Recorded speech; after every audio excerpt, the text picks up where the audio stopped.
আজ সকাল সকাল ইচ্ছে করলো একটুখানি স্যান্ডউইচ খেতে, তাই ব্রোকলি, মাশরুম, এদিকে ডিম সেদ্ধ, আলু সেদ্ধ সব কিছু জোগাড় করে নিয়েছি। ব্রোকলি মাশরুমটাকে না সেদ্ধ করব। আর স্যান্ডউইচ খাবো তো ব্রেড তো চাই। তো এখানে দেখো আমি ব্রোকলি, সুইট কর্ন এই সব কিছুকে না একটুখানি ভাপিয়ে নিয়েছি। এবার একসাথে না সব কিছু মাখবো। তার আগে একটু সতে করে নেব তোমার সুইট কর্ন, ব্রোকলি আর মাশরুমটাকে।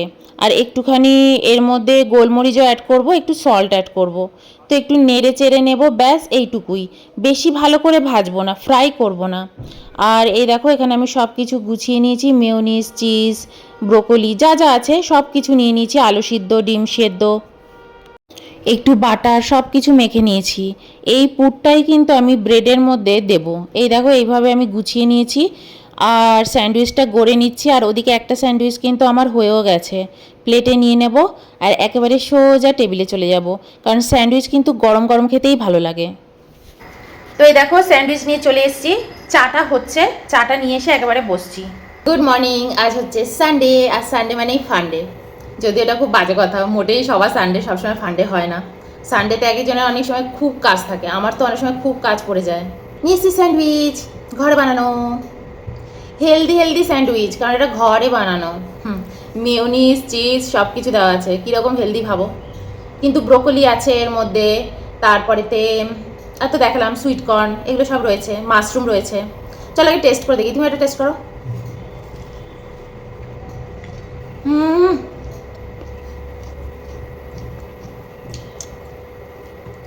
দারুণ। আমি না ঘরে সাধারণত এই ধরনের চিজ, মেয়োনিজ স্টোর করি না। যখন খাবো মনে করি আনিয়ে নিই, নইলে নষ্ট হয়ে যায় আমার ঘরে, খাওয়া হয় না তো। আদিন ধরে খুব স্যান্ডউইচ খেতে ইচ্ছা হচ্ছিল ভীষণ। ব্রোকলিটাও কি সুন্দর লাগছে, ব্রোকলি, চিজ সব ভর্তি। তোমাদের সাথে গল্প করতে আমার খুব ভালো লাগে। আমি বিভিন্ন বিষয় নিয়ে কথা বলি, সকালবেলা আমার যেরকম কিছু মনে পড়ে সেরকম বিষয় নিয়ে আমি আলোচনা করি।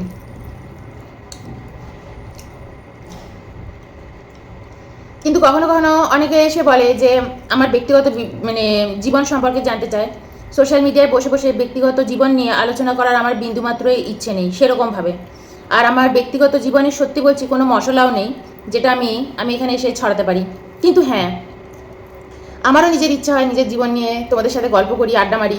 কিন্তু আমি এখানে যদি আমার পুরনো কোনো গল্প বা আড্ডাও মারি না, সেটা নিয়েও শুনি আজেবাজে কথা বলে। এবার তোমরা বলবে এটা তো সোশ্যাল মিডিয়ার কাজ, অনেকেই আসে আজেবাজে কথা বলে।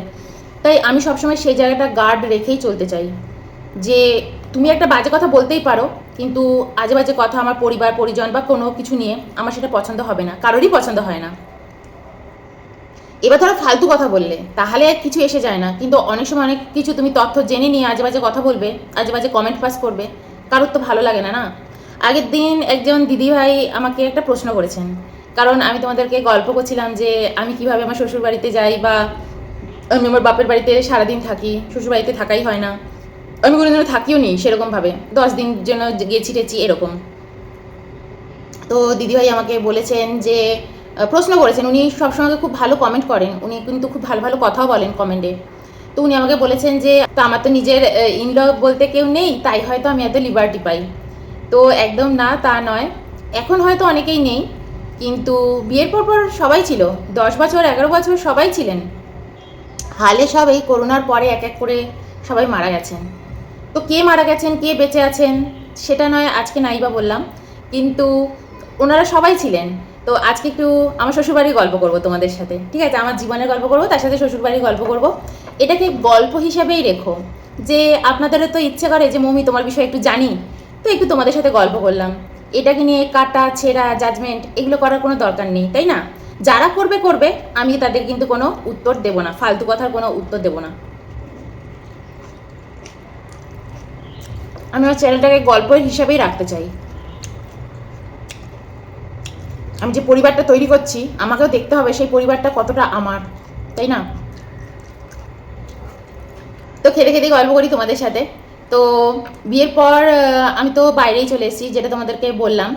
আর যদি আমি অয়নের সম্পর্কে একটু গল্প করি, শ্বশুরবাড়ির যেখানে যেখানে যদি কোনো ভুল হয় তুমি কিন্তু কারেকশন করে দিও, ঠিক আছে? কোথাও কোথাও যদি ভুল হয় কারেকশন করে দিও। আমি যতটুকু জানি, যেটুকু তোমাদের সাথে শেয়ার করার মতন সেটুকুই আমি শেয়ার করছি। তো ছোটোবেলায় আমাদের বাড়িটা পুরো একান্নবর্তী একটা ফ্যামিলি ছিল। মা, বাবা, জ্যাঠা, জেঠু সবাই একসাথে থাকতো, কিন্তু তারা তখন ভাড়া বাড়িতে থাকতো। ঠিক আছে, দাদু ঠাকুমা, আর দাদু ঠাকুমাকে ওরা সবাই খুব ভালোবাসে, সবাই। আর অয়নের সেজে জেঠুর আগে কিন্তু অয়নের বাবার বিয়ে হয়েছে, মানে অয়নের বাবা কিন্তু সবার ছোট, কিন্তু বিয়ে হয়েছে সেজে জেঠুর আগে, কারণ সেজে জেঠু বিয়ে করতে চাইছিলেন না। উনিও কিন্তু চাইছিলেন একা জীবনযাপন করব, নিজের মতন থাকবো, বিয়ে ঠিয়ে করবো না। এর জন্য সেজে জেঠুই কিন্তু ওদের বাড়িতে খুব অন্যরকম একজন পার্সোনালিটি, একজন মানুষ। তারপর যখন তোমাদের কাছে গল্প করেছি, তোমরা অনেকে নতুন আছো, তারা জানো না, তো আমি অলরেডি বলেওছি এটা। তো সেই সময় বাড়িওয়ালা না সবাইকে উঠিয়ে দিচ্ছিল যে ভাড়া আর রাখবো না, কারণ সেই সময় বাড়ি সবাই তোমার দখল করে নিচ্ছিল।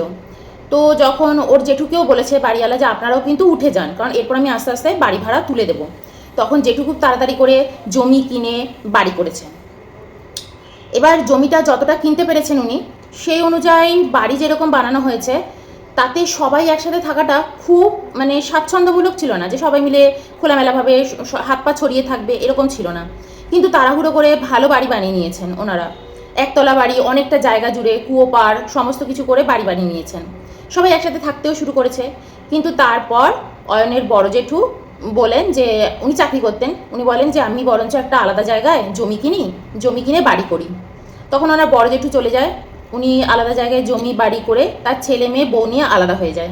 সেই দেখা দেখি অয়নেরও বাবার ইচ্ছা হয় যে আমিও আলাদা থাকবো, ঠিক আছে, আমিও আলাদা থাকবো। তখন অয়ন একদম ছোট, তখন 7-8 বছর এরকম বয়স, খুবই ছোট। তখন বলে যে আমরা আলাদা থাকতে চাই। তো এটা হয় না, নিজের মতন থাকবো, একটু নিজে করে থাকবো, সবাই একসাথে থাকতে চাইবে এমন তো হয় না। তো তখন অয়ন, ও দাদু খুব দুঃখ পাচ্ছিল যে অয়ন যেহেতু একটা মাত্র ছেলে বাড়িতে, ও থাকবো, আর বাড়িতে সবার মেয়ে, যদিও ওর বড় জেঠুর ছেলে, কিন্তু তা সত্ত্বেও অয়নকে ওরা খুব ভালোবাসে। তো ও ছোট, কিন্তু একদিক দিয়ে আবার বড়, কারণ তারপরে আবার সেজে জেঠুর, এর মধ্যে ওর সেজে জেঠুর বিয়েও হয়ে গেছে, তার মেয়েরাও কিন্তু হয়ে গেছে, 2 মেয়ে হয়েছে। তো এটা আমি অনেকদিন বাদের কথা বলছি। তো এবার এক এক করে সবাই আলাদা হতে শুরু করে, আর বাড়িতে লোক সংখ্যাও বাড়তে থাকে। তো অয়নের বাবা মা আলাদা করে বাড়ি করে নিজেরা চলে যায়, জমি বাড়ি করে নিজেরা আলাদা জায়গায় থাকতে শুরু করে। কিন্তু অয়নকে ওর দাদু ছাড়েনি, অয়নকে বলেছিল যে আমার কাছেই থাকবো, আর অয়ন ওর দাদু ঠাকুমাকে একদমই ছাড়েনি, যে আমি আমার দাদু ঠাকুমার কাছেই থাকবো। আর অয়নের সেজু জেঠুও বলেছিলেন যে কোনো জায়গায় যাওয়ার দরকার নেই, আমার কাছেই থাকবে, এখানেই মানুষ হবে। আমারও যেমন 2 মেয়ে মানুষ হচ্ছে, ও মানুষ হচ্ছে। আর অয়নের বাবা মা একটু ইন্টেরিয়ারে চলে গিয়েছিলেন বাড়িঘর করে, মানে আমার নিজের শ্বশুর শাশুড়ি একটু ইন্টেরিয়ারে চলে গিয়েছিলেন বাড়িঘর করে, ওখানে স্কুল কলেজ কাছাকাছি সেরকম ভালো কিছু ছিল না। তো অয়নের জেঠুর কাছে অয়ন মানুষ হয়েছে। তো অয়নের ছোটোবেলা থেকে খুব ক্ষোভ, ঠিক আছে, যে পাশে বসে আছে, ওর কিন্তু ছোটোবেলা থেকেই ক্ষোভ ছিল যে মা বাবা কেন আলাদা হয়ে গেল, মা বাবা কেন চলে গেল, একসাথে থাকলো না, দাদু, বিশেষ করে দাদু ঠাকুমার সাথে। তো এটা হয় না, ছোটো বাচ্চাদের মনে যেরকম ক্ষোভ থাকে, ওরও এর জন্য ছোটোবেলা থেকে একটু ক্ষোভ ছিল। তোর বড় হয়ে ওঠাও একটু ওই ক্ষোভ নিয়েই বড় হয়ে ওঠা। ওর বাড়িতে কিন্তু সবাই সবসময় অয়নকে বলেছে যে আমাদের কিন্তু তোমার মা বাবার উপর কোনো ক্ষোভ নেই, প্রত্যেকেরই অধিকার আছে নিজের মতন করে বাঁচার। কিন্তু অয়ন ওটা মনে মনে পুষেই রেখেছে, ওর মনের মধ্যে ছিল যে মা বাবা আলাদা হয়ে গেছে। এর মধ্যে ঠাকুমা ঠাকুরদা এক এক করে মারা যায়, ততদিনে অয়ন কলেজেও উঠে গেছে, ঠিক আছে। তো ও ওখানেই থেকে গেছে, কিন্তু মা বাবার সাথে ওই যে মানসিক একটু দূরত্ব, ওই মানসিক দূরত্বটুকুই রয়েছে। আর এই হচ্ছে অয়নদের বাড়ির ঘটনা। আর আমি যখন অয়নের সাথে প্রেম করেছি, তারপরেতে বিয়ে, আমার সব কিছুই জেঠুর বাড়িতে, কারণ অয়নের উপর জেঠুরই অধিকার বেশি। জেঠুরও যেমন অধিকার বেশি, আবার অয়ন নিজের অধিকারটা জেঠুকে বেশি দিয়ে রেখেছে। তাতে অয়নের বাবা মার কোনো দুঃখ কোনোদিনও ছিল না, কারণ তাদের মেয়ে আছে, সে মেয়েকে নিয়ে চলে গেছে। তো মেয়েরও বিয়ে হয়েছে, অয়নের বোন আছে নিজের, তো তাদের সেরকম কোনো দুঃখ সেরকমভাবে ছিল না। আর তারা রোজ আসতো মা বাবার সাথে দেখা করা, দাদাদের সাথে দেখা করা, নিজের ছেলের সাথে দেখা করা। তারাও খুব খুশি যে ছেলে দাদার কাছে মানুষ হচ্ছে, কারণ আমাদের কাছে নিয়ে গেলে ওই একটু গ্রাম বাংলার দিকে চলে গিয়েছিল অয়নের বাবা মা, একটু খুশি। আমার যখন বিয়ে হয়েছে, বিয়ের পর দিন থেকেই আমি বাইরে। আর তোমাদের আরেকটা গল্প করে রাখি, আমার বিয়ের অনেক আগে থেকেই কিন্তু, যখন অয়ন কারোর সাথে প্রেমও করেনি, শুধু পড়াশুনো করেছে, চাকরি বাকরিও পায়নি, তখন থেকেই কিন্তু অয়নের জেঠু অয়নকে পরিষ্কারভাবে বলে দিয়েছে যে তুমি যত বড় হবে, তুমি যদি নিজের সংসার করো, চাকরি করো, সব কিছু কিন্তু তোমার নিজের উপরই নির্ভর হতে হবে তোমাকে। তুমি কিন্তু কখনো বিয়ে করে সংসার করে ভাববে না আমাদের কাছে হাত পাততে আসবে না, কোনো দিন আমাদের কাছে হাত পাততে আসবে না 10 টাকার জন্য। আর আমরাও তোমার কাছে কোনোদিনও হাত পাততে যাব না, ঠিক আছে? কারণ আমরা সবাই চাকরি করি, অয়নের জ্যাঠা জেঠু ওর বাবা ঠাপা সেই সময় সবাই চাকরি করে, সবাই। তো কেউ কারো কাছে যেন হাত পাততে না আসা। তুমিও তোমার সংসার এমনভাবে করবে, অন্য জায়গায় গিয়ে থাকবে, নিজের মতন সংসার করবে, কুছবি করো, কিন্তু কোনো অশান্তি যেন না হয় তোমার পরিবার নিয়ে। আর এখানে কোনোদিনও আসবে না যে আমার সংসার টানতে পারছি না, তো সেই বুঝে নিজের জীবন গড়বে। তখন অয়ন না চাকরি পেয়েছে, না অয়ন জীবনে কিছু করেছে, তারপর আমার আশা। তো আমাদের প্রেম ভালোবাসা যাই বলো, অয়নের বাড়ির লোক প্রথমে বলেছিল বাবা তোরা এই দুজনে মিলে যে কী করে সংসার করবি, কারণ আমাকে তো ওর বাড়ির লোক চিনতো, আমি তো খুব ঘুরঘুর করতাম, সাইকেল নিয়ে এদিক ঘুরতাম ওদিক ঘুরতাম, ঘুরে বেড়াতাম, অত বিয়ে ঠিয়ের প্রতি তো আমার ইন্টারেস্টই ছিল না। তো অয়ন চাকরি পেয়ে গেছে বাইরে, আমি বাইরে থাকতে এসেছি। আমি যখন বাইরে থাকতে শুরু করেছি অয়নের সাথে, তার অনেক আগে থেকে, প্রেম করার আগে থেকে, তখন আমি অয়নের কাছে পড়ি, সিম্পল গল্প করে না সেরমভাবেই আমরা একে অপর, ইভেন আমার বন্ধুরাও তখন থাকতো, সেই সময় আমরা গল্প করতাম যে আমি কিন্তু কোনোদিন আমার শ্বশুর বাড়িতে থাকবো না। কেন আমি এই মতামতটা রেখেছিলাম সেটা আবার অন্য একদিন গল্প করব। আমার ছোটোবেলা থেকে বেড়ে ওঠা আমাকে অনেক কিছু শিখিয়েছে, অনেক কিছু দেখিয়েছে, তাই আমার এরকম মতামত তৈরি হয়েছিল। তো আমিও একদম বলতাম আমি কিন্তু কোনোদিনও শ্বশুরবাড়িতে থাকবো না, শ্বশুরবাড়ি যতই বেস্ট হোক, একদম ওয়ার্ল্ড বেস্ট শ্বশুরবাড়ি, তাতেও কিন্তু আমি কোনোদিনও একসাথে থাকবো না। যত দূরত্ব থাকবে তত কিন্তু মানুষের মধ্যে সম্পর্ক ভালো থাকবে।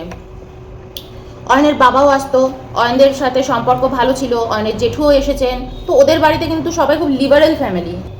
এবার আমার যখন বিয়ে হয়ে গেছে অয়নের সাথে, তখন আমি অয়নকে একবার বলেছিলাম যে দেখো আমিও কিন্তু বিয়ের আগে থেকে তোমাকে যে বলি আমি কিন্তু একা একা সংসার করব, নিজের মতো সংসার করব, শ্বশুর বাড়ি থাকবো না, শ্বশুর বাড়ির ঘর করব না, নিজের মতন করে সংসার গুছিয়ে নিজেরা থাকবো, তো এটাতে তো কোনো অন্যায় নেই, তো তুমি তোমার মা বাবার উপরে কেন রাগ পুষে রেখেছো? তখন অয়ন আমাকে একটা কথাই বলেছিল, তুমি বিয়ের আগে থেকেই সবই বলে রেখেছো, ঠিক আছে, তুমি বিয়ের পরে বলনি, কিন্তু আমার মা বাবা সবাই একসাথেই ছিল বিয়ের পর থেকে, একান্নবর্তী ফ্যামিলি ছিল, হট করে তারা এই ডিসিশান কেন নিল তারা চলে যাবে দাদু ঠাকুমাকে ছেড়ে? তারা তো বিয়ের আগে বলেনি আমরা আলাদা আলাদা থাকবো, আলাদা আলাদা জীবনযাপন করব।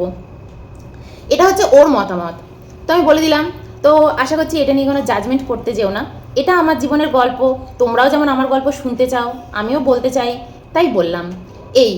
আর আমাদের ফ্যামিলিতে সত্যি সবাই খুব মন খোলা ফ্যামিলি। আমার মা স্কুল টিচার, তারপর আমার শ্বশুর বাড়িতেও সবাই চাকরি করে, আমার জেঠি শাশুড়ি পোস্ট অফিসের উনি হচ্ছেন মাস্টার, আমার সেজ জেঠু তিনি হচ্ছেন স্কুল টিচার, অয়নের বোনরা সব পিএইচডি করেছে, বড় বোন ইঞ্জিনিয়ারের সাথে বিয়ে হয়েছে, আমার দিদিভাই হচ্ছে সারা জীবন হস্টেলে থেকে মানুষ হয়েছে, আমিও ছোটোবেলা ছাড়া মানুষ হয়েছি। আমি কোনোদিন ওই একান্নবর্তী ফ্যামিলিতে গিয়ে কেউ আমাকে চালনা করবে, ওঠাবে বসাবে, আমি প্রথম থেকেই সেটা মেনে নিতে পারতাম না, ঠিক আছে, প্রথম থেকেই মেনে নিতে পারতাম না। আর আমি প্রথম থেকেই ভেবে নিয়েছিলাম আমি যে ছেলেকেই বিয়ে করব আলাদাই থাকবো, আলাদা সংসার করব, যখনই দরকার পড়বে কোনো বিপদ আপদ কোনো কিছুতে আনন্দ অনুষ্ঠান একসাথে সবাই জড়ো হব। আবার দেখো এই যে আমরা বাইরে আছি, বাইরে থাকি, আমাদের বাড়ির লোকও কিন্তু, তোমরা হয়তো মনে করবে যে তোমাদের শ্বশুর শাশুড়ি কতবার এসছেন এইখানে, সেটাও আমি কিন্তু আগে তোমাদের ব্লগে বলে দিয়েছি। তো যাই হোক, খুচকাচ কথা থেকেই যায়, নতুন নতুন সাবস্ক্রাইবারও আমার বাড়ছে। আমার ইভেন শ্বশুর শাশুড়ার কেউ কিন্তু আমাদের বাইরেও খুব একটা আসেননি, না জ্যাঠা শ্বশুর না আমার মা, সারা জীবন তারা চাকরি করেছেন, তারা কিন্তু কেউ কোনোদিনও আমাদের বাড়িতে আসেননি এইখানে বাইরে, যত বছর আমরা থেকেছি। একবার আমার শেষ জেঠু এসছেন, একবার এসছেন, আমার মা দুবার এসছে, আমার মা একবার দেখতে এসছে, প্রথমবার জামাই পন্ডিচেরিতে কেমন রেখেছে তার মেয়েকে, আর সেখান থেকেই সবাই খবর পেয়ে গেছে। আর দ্বিতীয়বার ব্যাঙ্গালোরে এসছে, কারণ আমার এক বোনের বিয়ে হয়েছে ব্যাঙ্গালোরে আমাদের বাড়ির দিক দিয়ে, তো তাদের সাথে মা নিজে একবার এসছে, এখানে থেকে 4 দিনের জন্য এসেছিল, 4 দিন থেকে চলে গেছে। আমার যে নিজের বাড়ি হয়েছে, গৃহপ্রবেশ হয়েছে, অনুষ্ঠান হয়েছে, আজ অবধি কেউ দেখেনি, ব্লগে দেখেছে, ভিডিওতে দেখেছে, কেউ কোনোদিনও কিন্তু আমাদের বাড়িঘর দেখেনি। তো তোমাদের মধ্যে অনেকে হয়তো মনে হবে যে তোমাদের এখানে কি কারা কারা আসে, কারা কারা থাকে, কেউ কখনো আসেনি, তাদের বয়সও হয়ে গেছে, আর আমার নিজের শ্বশুর শাশুড়িও কখনো বাইরে আসেনি। এই এসেছিল শুধু একবার আমার জ্যাঠা শ্বশুর, মেজো জেঠিমাও আমার কখনো আসেননি, শুধুই এসছে জ্যাঠা শ্বশুর, কারণ তার নিজের মেয়ের বিয়ে দিয়েছে এখানে, তাই দেখতে এসছে। ইভেন যখন ছেলে দেখার কথা ছিল, ছেলে কেমন, ওদের তো সম্বন্ধ দেখে হয়েছে আমার ননদের বিয়ে, সেখানেও কিন্তু আমার জ্যাঠা শ্বশুর আসেননি, আমি আর অয়ন গিয়ে দেখেছি। আমার জ্যাঠা শ্বশুর পরিষ্কার বলে দিয়েছেন, মৌমিকে নিয়ে যাবি, নিয়ে গিয়ে দেখবি, যদি মৌমির পছন্দ হয় ছেলের সব কিছু, তবেই আমরা এগোবো, তোরাই বাড়ি ঘর সব কিছু বুঝে বলবি। তো ছেলে তো আইআইটিতে পড়াশুনো করেছে, আইআইটির ইয়ে, তো ও এখানে বাড়িঘর করে রয়েছে, ছেলে এখানে বাড়িঘর করে রয়েছে, আমি নিজেই দেখেছি, আমরা নিজেরাই এখানে দেখাশুনো করেছি, আমার জ্যাঠা শ্বশুর আসেননি।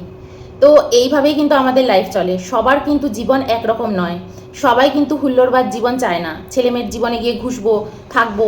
আবার এই দেখো, তোমাদের অনেক মনে হয় যে আমি খুব মানে বাড়িতে একদম স্বাধীনভাবে থাকি, স্বাধীন ছাড়া কিছু করারও নেই।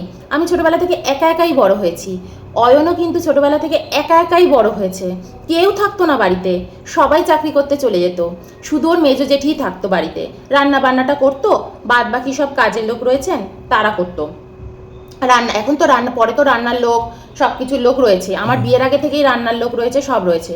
এবার ধরো আমি যদি কলকাতায় গিয়ে, এই যে আমি এত স্বাধীনতা পাই, ঘুরে ঘুরে বেড়াই, এই বন্ধুর বাড়ি ওই বন্ধুর বাড়ি, আবার বন্ধুরা আবার আমার বাড়িতে আসে, আমি থোড়াই না আমার বাপের বাড়িতে থাকি, আমি আমার বাপের বাড়িতেও বেশিক্ষণ থাকি না, বন্ধুদের বাড়িতেই থাকি, তাতেও আমার মনে হয় যেন সময় কত কম, অনেক বেশি করে গল্প করতে হবে, অনেক বেশি করে সময় কাটাতে হবে। এবার দেখো, আমার শ্বশুরবাড়িতে তো কেউই থাকে না সারাদিন, তারা তো এই সবে রিটায়ার্ড করেছে, রিটায়ার দিতে হয়েছে কত পরে পরে। আমার বিয়ের পাঁচ ছ বছর তো আমি সত্যি সত্যি এরমভাবে ঘুরে ফিরে বেরিয়ে এই বন্ধুর বাড়ি ওই বন্ধুর বাড়ি করেই কাটিয়েছি। আমার বিয়ের 5-7 বছর বাদে তারা এক এক করে রিটায়ার্ড হয়েছে, ঠিক আছে, তার আগে তারা সবাই চাকরি করতে চলে যেত, তো আমি শ্বশুরবাড়িতে বসে কি করব, ভ্যারেন্ডা ভাজবো? তো আমরাও আমাদের মতন ঘুরে ফিরে বেরিয়েছি, আর আমাদের বাড়িতে কেউ কোনোদিনও বলেনি এখানে থাকতে হবে না বাপের বাড়ি থাকতে হবে, শ্বশুরবাড়িতেই থাকতে হবে না বাপের বাড়িতে থাকতে হবে। হ্যাঁ, আমার মেজো জেঠি কখনো কখনো বলেছে, অয়নের মেজো জেঠি আছে, মেজো জেঠির অনেক গল্প আছে, আমার সাথেও আছে, এমনিও আছে, পুরো একদম আদায় কাজকলায়, তো ওনার সাথে অনেক গল্প আছে, সেগুলো আমি পরে কখনো বলবো, সবই তো আর এক ভিডিওতে বলতে পারবো না। কিন্তু আমাদের কোনোদিন এরকম হয়নি। তো কে সময় দেবে, কে বাড়িতে থাকবে, তারা আসছেই রাত্রে। আমার সেজো জেঠি শাশুড়ি, উনি বেরিয়ে যাচ্ছেন সকালবেলা 9টায়, উনি বাড়ি ফিরছেন রাত্রির 8টায়। ওনার পোস্ট অফিস ছিল হচ্ছে তোমার ওই কী যেন জায়গাটার নাম, বেলঘুরিয়া, ওখানে ওনার পোস্ট অফিস, অত দূরে উনি যেতেন। আর আমাদের ওখানে নিজেদের কাজ ছাড়া, নিজেদের বন্ধু ছাড়া কারোর কোনো কোথাও সময় দেওয়ার ইয়ে নেই। ইভেন আমার যে মেজো জেঠি শাশুড়ি বাড়িতেই থাকেন, উনি একটু সালিশি ফলান, কিন্তু ওনারও আবার নিজের বন্ধুর গ্রুপ আছে পাড়ায়, উনি কতক্ষণ এই রান্নাটা নাড়লো, নেড়েই চলে গেল পাশের বাড়িতে গল্প করতে, তারও এত ইন্টারেস্ট নেই। কিন্তু তার সাথে আমার অনেক গল্প আছে। যদি বলো যে শ্বশুর বাড়িতে গিয়ে মৌমি কেউ তোমাকে একটু হুংসুটি বা কেউ কিছু করে না, তো উনিই আছেন একমাত্র। তো সে গল্প আবার আস্তে আস্তে বলবো। তো আজ আশা করি আপনাকে জানাতে পারলাম আমার কিছু গল্প। দেখো, নিজের সম্পর্কে গল্প করতে ভালো লাগে, কিন্তু এটা সোশ্যাল মিডিয়া মানে গোটা পৃথিবীর সামনে আমি আমার গল্প, আমি আমার কথা, আমি আমার বাড়ির লোকের কথা তুলে ধরছি। এখানে যেরকম তোমরা আমাকে ভালোবাসো শুনবে, কেউ কেউ আছে ভালোবাসে না, শুধু বাজে কথা বলবে, নোংরা কথা বলবে, তার ঠিক একটা বার করে নেয় কিছু না কিছু বাজে কথা। অয়ন তো আমাকে বলছিল কিচ্ছু বলতে হবে না, আমি বলছি না থাক, একটু গল্প করি না, সবাই তো সবাইকে জানতে চায়, আমিও তো অনেক সময় অনেক ইউটিউবারদের দেখি, তাদের জানতে চাই তাদের বিষয়, আমি তো বলবোই, শুধু কাউকে দেখাতে তো পারবো না, আজ তো অনেকেই নেই তারা কেউ, তো ঠিক আছে একটু বলি না, গল্প করি না, আমার বিষয়গুলো একটু ধরা রইলো ক্যামেরায়, এই। তো চলো আজকে এই অবধি থাক, আবার নেক্সট দিন নেক্সট গল্প নিয়ে আসবো, চলো বাই।